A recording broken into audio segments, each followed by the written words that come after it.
Welcome to another video from Guilao60. What makes a good expat and what makes a bad expat? And by expat, I'm not talking about people that go on vacations and spend 3 or 4 weeks in a place drinking and staying in hotels, whatever. I'm talking about people that actually land in a foreign country and stay there for a good portion of time, a part of their life actually, living the experience of living in another country. And I think the difference between a good expat and a bad expat is the difference between a good person and a bad person. If that person has a good attitude, if that person has an open mind and willing to learn and see the good in a country, it doesn't really matter which country they go to. Let's pick China, because I'm in China. People that come to China and they say, well, I don't like the food. Well, what food? Because there's like thousands of different types of food here in China. I only like my food from my home country. I'm always looking to find food that I'm used to. Well, why be an expat? Why come to a place like China? Part of the experience is the food, and you know, I was guilty of this to begin with. I'm not anymore. Eat a barbecue duck head? Are you stupid? Or you know, now I love barbecue duck heads. Koro, it's like a fatty pork done with taro root, and most Chinese people will know what koro is, and it's done with a 5-star spice, but it looks like just a big hunk of pork fat.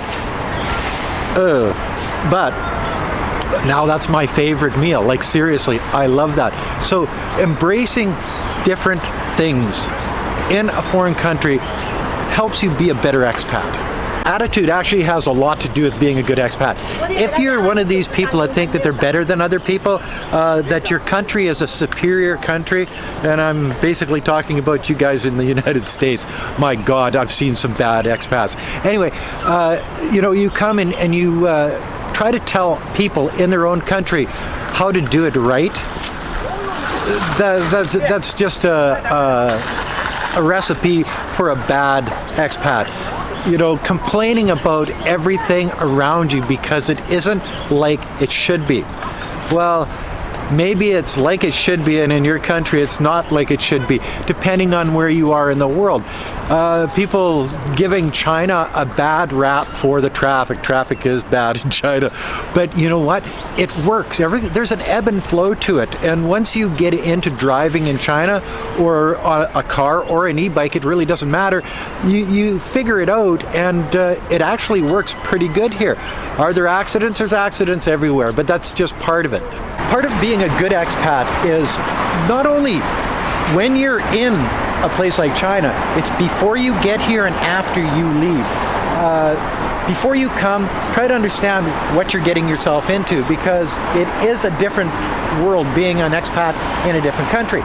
Okay, once you get here, act proper, because you can do 100 things perfectly right, and you do one thing wrong, that's what they're going to remember. And the same thing is, if you've got 100 good expats in a city like Nanning with 7.5 million people, and you've got a handful of shithead expats, most of the people will remember the shithead expats and tarnish the reputation of everybody from a foreign country in that particular city in China. So you've got to understand that once you're here, you have to act like an ambassador from your country to China, and try to treat everybody with respect. Try to understand there are differences that you're going to come across. Some of them you'll like, some of them you won't like. But to find the negative in everything that you do makes you a terrible expat. And one of the most important things, because you are an ambassador and the government of this foreign country has given you a visa or a resident permit, a work permit to come and do things in their country, have given you the privilege to come to their country. When you leave, you can still be a shitty expat by telling everybody in the world what you don't like, taking a political view against that country because you got married to a Chinese girl and she kicked you to the curb, and you went back with your tail between your legs to, say, the United States. So now you hate all of everything about China. You know, you can make money off bad-mouthing China because that's just the way it is in the Western world. And that's what makes the worst expat is somebody that has taken and taken and taken from a place like China, married a Chinese woman, had Chinese, half Chinese kids, lived in China, worked in China, thrived in China, built a reputation in China, and then as soon as they leave a place like China, then China's bad. The government is bad. The people are bad. It's, that's what makes the worst expat. And seriously, I've been around here for just about 18 years, and those are the worst of the worst. Then you get the expats that think that all Chinese girls love them. That's not true. Especially when you're in your 60s, 70s, the older crowd, and some of them come here for love. Some of them have Chinese wives, like I do. So I guess I came here for love in sort of a different way. But then we went back to Canada, and Wei Fang says, "Oh yeah, I'm moving to Canada." And then we moved back to China. He goes, "Oh, now I'm moving back to," you know what I mean? Like, but there's ones here that think they are the Chinese version of, I don't know, Don Juan or Zorro or whatever, and they're the God's gift to the Chinese women, and those are the ones that sort of really make it bad for the rest of us expats here in China, because it gives everybody a bad reputation. They see these people in coffee shops like Starbucks and stuff like that, and catcalling women and stuff, and it just tarnishes the whole expat community. So that's a bad expat. Then you got the good expats, that are great husbands, great fathers. They work.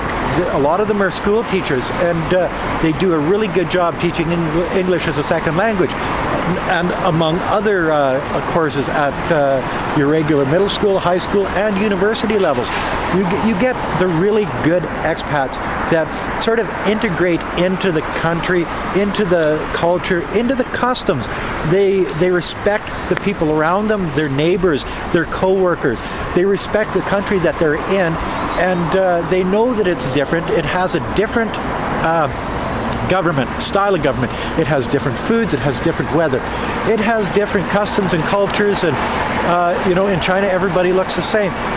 But they embrace that rather than trying to find fault with it. And that's what makes a really good expat, is somebody that just is willing to learn, has an open mind, comes and sees the good, the great in a country like China. And like seriously guys, what is, you can't get this in Prince Albert, Saskatchewan. You can't get this in Canada. And this is a Tier 2 city that just changed from a Tier 3 city to a Tier 2 city. And this is just one of the little downtown areas in this particular city. So when you're thinking of becoming an expat, if you're thinking of retiring in a foreign country like China, Indonesia, wherever, it doesn't matter. When you're thinking about retiring, like I did, into a foreign country and becoming an expat, try to be a good expat. Don't be a bad expat. Be somebody that your other expats can point a finger at and say, well, he's one of the good guys, because there are a lot of good guys here in Nanning that I know. There are a lot of good expats all around China that I know and I've spent a lot of time with, and these guys make us all look really good. It's the bad ones that make us all look bad.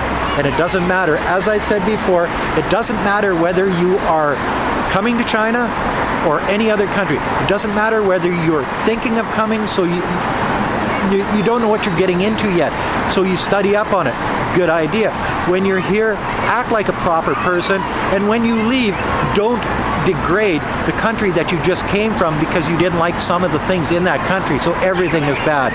Learn, live, and be happy. And another really, really important thing to understand is the laws in different countries are different. So when you come to a country like China, know the laws, know what you can do and what you can't do. Make sure that you don't break those laws, because in a place like China, those laws, the penalties can be very severe. No drugs, no drinking and driving. You get caught drinking and driving, they'll 86 your ass out of the country. You get caught with drugs, it could cost you your life. You get caught doing things bad in China, you'll wish you never. So Remember, that's part of being a good expat, is knowing the laws and abiding by those laws, and no ifs, ands, or buts about it. It's very important. So again, if you're looking for stuff that's similar to your own country, stay in your own country.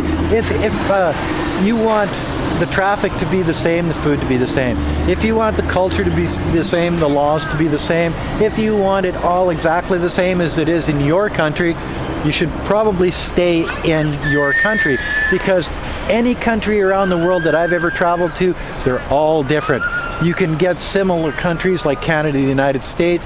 You can get similar countries like Great Britain and Germany and France, and they're all basically the same sort of idea.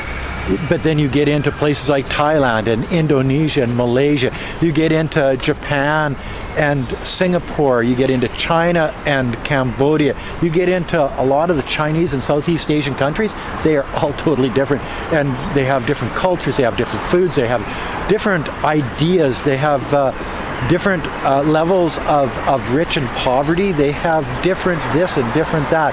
So if you're not into things that are different, if you're not into learning from living in a different country, then maybe being an expat is not your thing.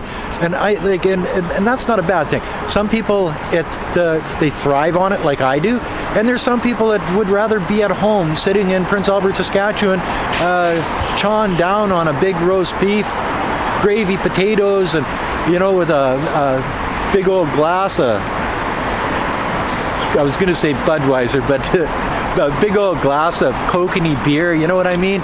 And or a mug of kokanee beer, and that's okay. But if you're that type of person that doesn't like change, doesn't like things different, maybe you should stay home. And that's another video from Grey Love 60. If you like this video, as always, like, comment, subscribe, push that share button, hit the bell, make a comment, hit the like button, and whatever you do, don't forget to put a couple bucks in the children's Patreon account. It's for a good cause. Poor rural Chinese children, they just need a helping hand. We can help them. Help me help them. Thanks for watching. Bye now.